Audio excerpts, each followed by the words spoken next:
So I'm pretty interested in what Topps baseball products are going to look like between 2023 and through 2025, right? Because, of course, as we all know at this point, Topps has lost the Major League license to Fanatics. However, they hold the Major League rights through 2025. But it's interesting because they will not have the union license, the Players Association license, after next year, after the end of next year, so starting 2023. So they will not be able to put current Major League players on their cards, right? Now, as I said, I'm interested in kind of like what Topps is going to do, what their products are going to look like going forward after 2022.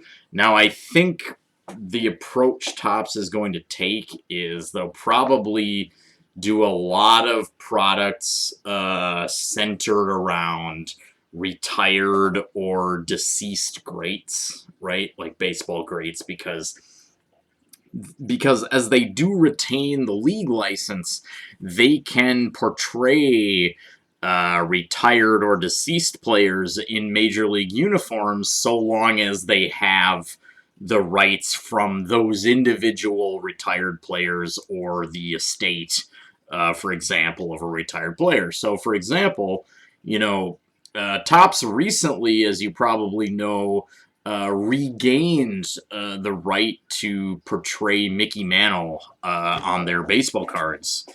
A right which Panini held from, Mantle's estate or his family for several years, right? But Topps got it back.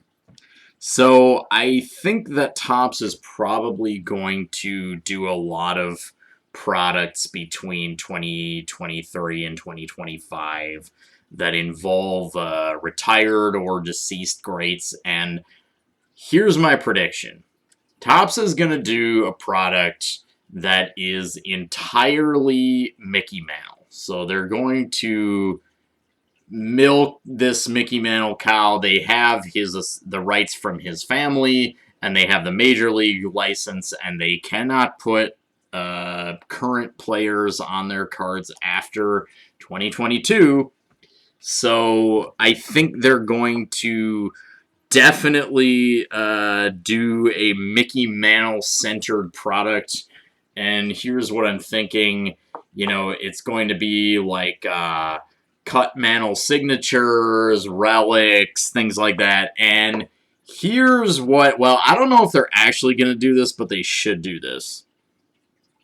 They should have a 1952 Topps Mickey Mantle buyback chase, basically. So they put, probably in the form of a redemption, but they put a Mickey Mantle 52 Topps sort of chase in this product. And I think people are going to go nutso for it. So Topps, if you're listening, this is a great opportunity. Do not pass it up. I would do like Fry from Futurama. Shut up and take my money. The only thing is that I suspect if they do this with Mantle or with another great, Hank Aaron or any other kind of retired or deceased great, my fear is that it would be like a sort of like high-end, quote-unquote, breaker product instead of like a regular product for us plebeians. Because if it were a product like that, like for the everyman, I would definitely buy a bunch of packs probably. It's like, oh, I got to get that 52 Mantle redemption, right? So yeah, I don't know. That's just kind of, I'm constantly thinking about like what this is going to look like in the future. And that's kind of like my vision. And if there's a sort of, low-ranking Topps intern sort of gauging the pulse of the collector community on YouTube, which there probably is at least one of, hey, you heard it here from JP Wisco. The all mantle product. Anyway, so let's get into some cards. I just want to show you kind of some random cards that I've gotten in recently. Let's start off with a couple. I went to my LCS and I picked up a couple packs of Donruss baseball, Donruss Optic baseball. One from 2 from 2020, and then one of the 2021 packs. And I only got one of the 2021 packs because they were like $9 or something. Man. So I took my chance on one, and actually, I did pretty well. I got lucky, and I pulled as you can see, I just wanted to hit the refractor shine a little bit. I pulled a J.D. Martinez optic autographs of J.D. Martinez. So I will definitely take that out of like one pack of Donruss Optic 2021 that I bought for $9. And then I got a couple 2020 Donruss Optic packs, and I actually did pretty well in those too. I seem to kind of have the hot hand when it comes to like Panini products, which is a shame because my luck sucks when it comes to league license to Topps products. But my Panini luck is better than my Topps luck. So I got a couple packs, and I got this cool black Mookie Betts refractor from 2020. So you can see the refractor shine there. So I got this Mookie black refractor numbered to 25. So that was a pretty cool little hit right there. And I also, out of the two packs, I got an auto. And it's a pretty decent auto, actually. It's, not bad. I got a rated rookie autograph on card of Dylan Cease, the White Sox starting pitcher. I'm kind of a closet White Sox fan. They're my adopted major American League team. And Dylan Cease is a pretty solid pitcher. He's pretty good, so this is not a bad little hit. Okay, so let's move on then. Next up, just some cards that I acquired recently. A little more baseball. I got a 2006 Bowman Miguel Cabrera refractor. So there you go. There's the shine on that one. So this is from 2006. Of course, Miggy reached the 500 home run plateau this year, and he should reach 3,000 hits early next season. Assuming, there is a season and that, the Players Association and the owners don't kind of like put the kibosh on baseball because of their inability to reach compromise. I also picked up at my LCS a 2019, so this is a second year Bowman insert of Juan Soto. Man, what a year did Juan Soto have this year.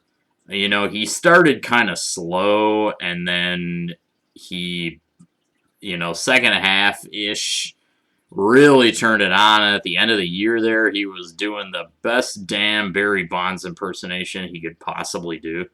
Like getting on base at just an insane rate. I would say that Juan Soto, from a purely statistical standpoint, probably deserves the National League MVP.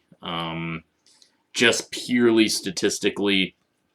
However, if you account for statistics and kind of like narrative, so, what did they do, or kind of like what was their narrative for the season, my vote actually goes to Bryce Harper.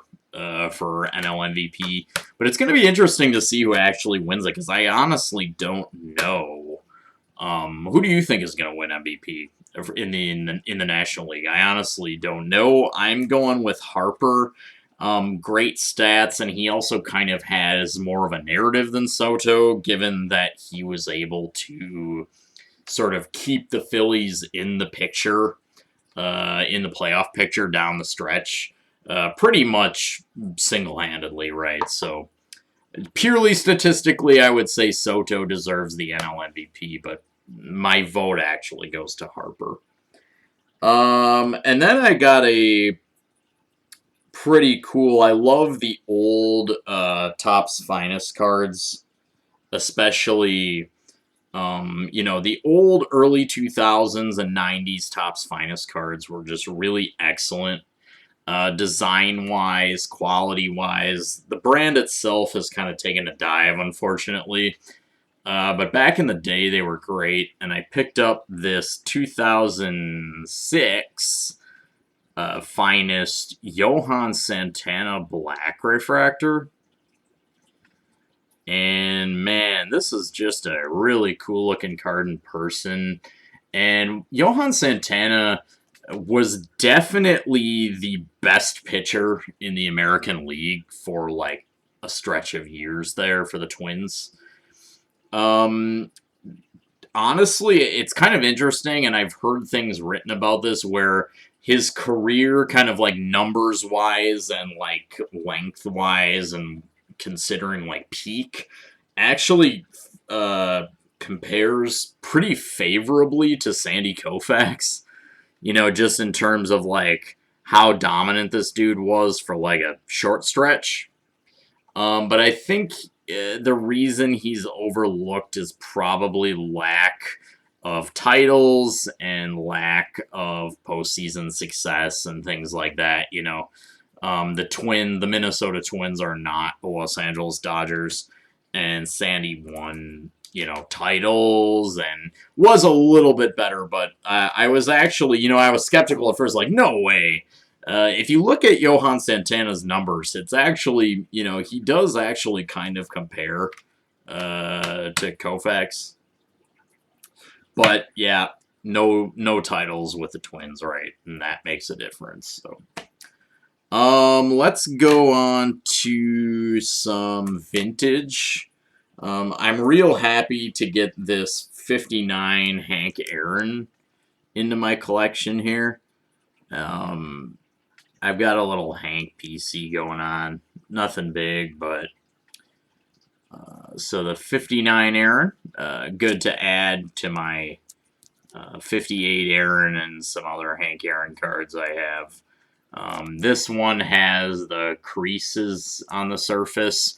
And I gotta tell you, I always jump on the cards that have creases on the surface because they just don't bother me that much, really. As long as they're not, like, destroying the player's face. I really don't mind creases that much on the surface. So I pick up cards that have creases on them because you can get them pretty comparatively cheap. And this card was no exception because it's all, it's not graded, it's covered in, it has some kind of, like, creases on the surface. But none of them, like, sort of, like, cross his face or anything, and it just really doesn't bother me that much. I think it's a nice-looking 59. And I don't remember exactly how much I bought this for, but it was not a lot. To the point where I was kind of surprised that that's what it was going for. And then I got this very nice 1957 Ted Williams. And this card is another one where when I saw it, I was a little surprised by how comparatively cheap, or I should say affordable it was. But here we are, and, you can't go wrong. It's Ted Williams. It's a base Topps issue. This is an SGC 2.5, if you care about that. Interestingly enough, this is my first 1957 Topps card. So I do not have any other 57s in my collection. This is the very first one. And then let's finish it off with some football cards. I just got a couple football cards. This one I think is a very underrated card, to be honest. And that's the 1992 Topps Brett Favre Gold. So this is the Brett Favre Gold Parallel. And I think this is a really slept-on card. This is Brett Favre's first Topps issue in a Packers uniform. You know, it's Topps football. It's essentially, well, it's basically a second-year Brett Favre card. But given that, you know, he didn't really hardly play any time at all with the Falcons, it's almost like a Brett Favre rookie, I guess you could say. Second year Brett Favre card, and it's the gold parallel. Very, very, in my opinion, underappreciated and undervalued card. So if you want to grab one of these, I suggest you do so. It's a cool card. Brett Favre, Brett Favre, Brett Favre. Like John Madden used to say. And then finally, I've got this card of a player that I don't, you know, I'm not particularly fond of this player. That doesn't mean I'm not fond of this player at all. That's Tony Gonzalez. I got his 1997 Topps Chrome Rookie. Another card that I was surprised to pick up for the price I did. Mainly, of course, Tony Gonzalez is a Hall of Famer, but mainly I got this card just because I think the card itself and the image is so freaking awesome and so unique. I love him just like jamming on the uprights there, like he's like dunking. Very cool card that I just kind of had to have in my collection, especially for the price. So. Well, that's all I've got for you guys today. As always, thanks for watching. Peace. I'll see you next time.